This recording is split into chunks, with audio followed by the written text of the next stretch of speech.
Mulai. Bismillahirrahmanirrahim. Assalamualaikum warahmatullahi wabarakatuh. Waalaikumsalam warahmatullahi wabarakatuh. Selamat siang, salam sejahtera untuk kita semua. Alhamdulillah, puji syukur kehadirat Allah Subhanahu wa taala sehingga kita dapat berkumpul untuk melaksanakan kegiatan kita pada hari ini, dan terima kasih atas waktu dan kesempatan ibu-ibu untuk bisa hadir pada acara penyuluhan kita pada hari ini.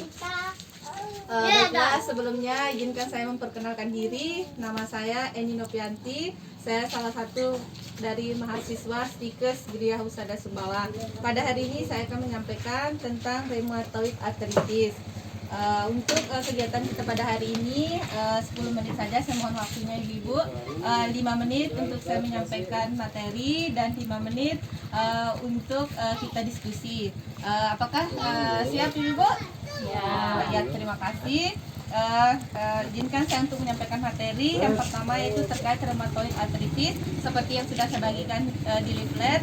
Apa sih sebenarnya rheumatoid arthritis, atau yang biasa kalau di desa biasanya kita disebut dengan rematik atau nyeri sendi gitu kayak. Nah, apa sih sebenarnya rheumatoid arthritis itu? Sudah dijelaskan di sana, kemudian ada di gambarnya. Silakan dibuka ibu.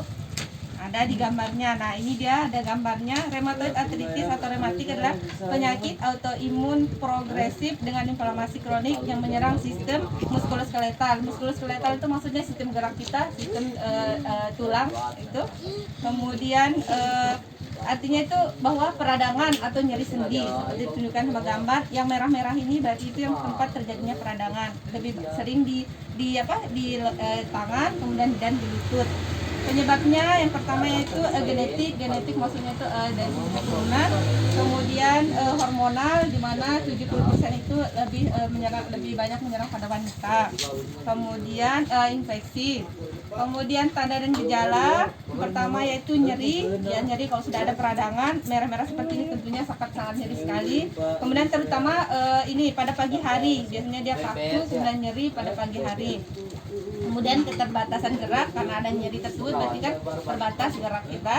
Kemudian biasanya ada pembengkakan, kemudian merah. Ini kan ada gambarnya kan, ada merah seperti ini. Ini bisa merah keluar. Kemudian komplikasi itu maksudnya kalau dia efeknya gitu dari rheumatoid arthritis atau peradangan sendi itu efeknya pertama kelainan bentuk tulang. Kan biasanya kita lihat nenek-nenek kita atau orang-orang tua kita kan biasanya ada yang bengkok seperti ini kan tangannya itu. Nah, kemudian bisa kelumpuhan juga kalau dia parah sekali, nyeri lututnya itu bisa terjadi kelumpuhan.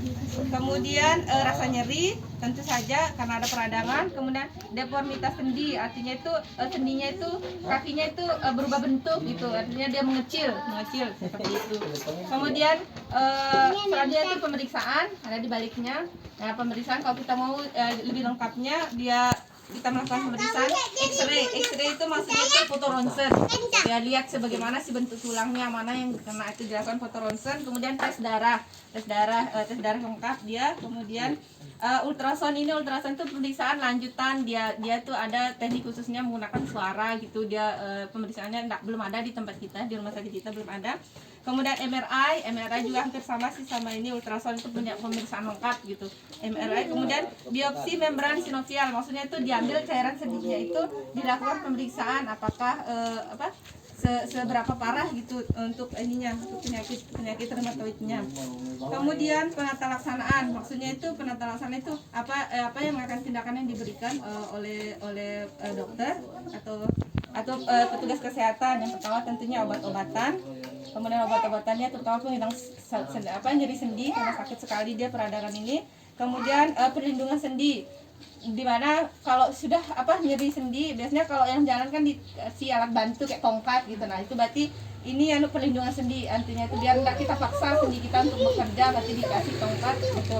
Kemudian diet itu maksudnya makanan yang sebaiknya dimakan gitu untuk penderita rheumatoid itu. Ya, pertama makanan yang baik itu ya terdiri dari buah, sayur seperti itu, karena ada di sini juga daging, ikan nih. Nah, terus yang tidak boleh itu yang sebaiknya dihindari seperti ini, minum minuman bersoda, beralkohol, kemudian makanan yang cepat saji, ada burger, coklat segala macam itu sebaiknya dihindari. Kemudian selanjutnya itu fisioterapi kan biasanya disinari gitu kan, disinari untuk dia mengurangi bengkaknya atau mengurangi kekakuan sendinya, itu dilakukan fisioterapi di rumah sakit kan bisa. Kemudian dilakukan operasi kalau memang parah sekali bisa sampai dilakukan operasi. Kemudian untuk kita misal di rumah seperti apa sih yang akan dilakukan? Ya, kalau kita menderita ataupun orang tua kita yang menderita rheumatoid arthritis, pertama latihan pergerakan seperti olahraga ya, senam olahraga ringan-ringan lah seperti itu, biar tidak terjadi kekakuan. Kalau didiamkan saja biasanya kan kakunya itu akan bertambah parah seperti itu. Kemudian menghilangkan faktor-faktor yang menimbulkan tekanan, misalnya kalau mau ngangkat benda atau apa yang kiranya berat ya sebaiknya dihindari. Terus kalaupun memang harus terpaksa mengangkat itu dipastikan posisi gitu, jangan asal angkat nanti malah memperberat nyeri sendi radangan pada sendinya. Kemudian istirahat ya, diistirahatkan kakinya ataupun bagian yang sakit itu yang terjadi peradangan itu diistirahatkan. Kemudian bisa dilakukan kompres, misalnya kompres pilihannya kompres hangat. Kalau yang bagian yang bengkak itu tidak ada kemerahan, bisa dilakukan kompres hangat untuk mengurangi sakitnya. Tapi kalau dia ada merah, ya sebaiknya dilakukan kompres dingin. Nah, yang terakhir ya, bagaimana sih pencegahannya? Pencegahannya pertama, kurangi konsumsi garam. Karena dia memang penyebabnya itu salah satunya itu karena natrium itu kelebihan natrium. Kemudian membatasi konsumsi lemak. Nah, membatasi konsumsi lemak. Kemudian makan buah dan sayur yang segar ya. Kemudian olahraga yang teratur ya, paling enggak 15 sampai 20 menit kita olahraga pagi, atau kalau enggak pagi sore bisa. Kemudian tidak boleh merokok dan minum minuman alkohol. Demikianlah Ibu terkait penyuluhan tentang rheumatoid arthritis. Selanjutnya jika ada yang perlu ditanyakan, segera ditanyakan, saya persilakan. Saya menanya, Silakan Ibu. apakah kelebihan berat badan atau kegemukan bisa menyebabkan rematik? Oh iya, terima kasih pertanyaannya. Dengan Ibu siapa? Zahra. Oh, Ibu Zahra. Ada lagi Ibu yang mau ditanyakan? Biar sekalian nanti saya jawab. Ya. Ibu Zahra. Saya ini Bu peserta suntik 1 kali 3 bulan. Ya. Terus kaki saya ini sendi saya sering sakit-sakit, apa itu juga penyebab rematik? Oh iya, terima kasih. Dengan Ibu siapa? Dengan Ibu Tutut Ardianti. Oh, Ibu Tutut, terima kasih. Dua pertanyaannya Bu. Pertama dari Ibu Zahra sama Ibu Tutut. Ibu Zahra mau menanyakan tentang kegemukan ya. Betul sekali Bu, kegemukan itu merupakan salah satu penyebab dari rematik. Karena kelebihan berat badan. Kemudian biasanya kalau kelebihan berat badan itu akan ditopang oleh tubuh kita itu yang buat suka nyeri lututnya. Kemudian itu juga bagian dari penyebab rheumatoid arthritis. Kemudian selanjutnya untuk KB 3 bulan, betul sekali karena kita KB 3 bulan itu kan termasuk hormonal.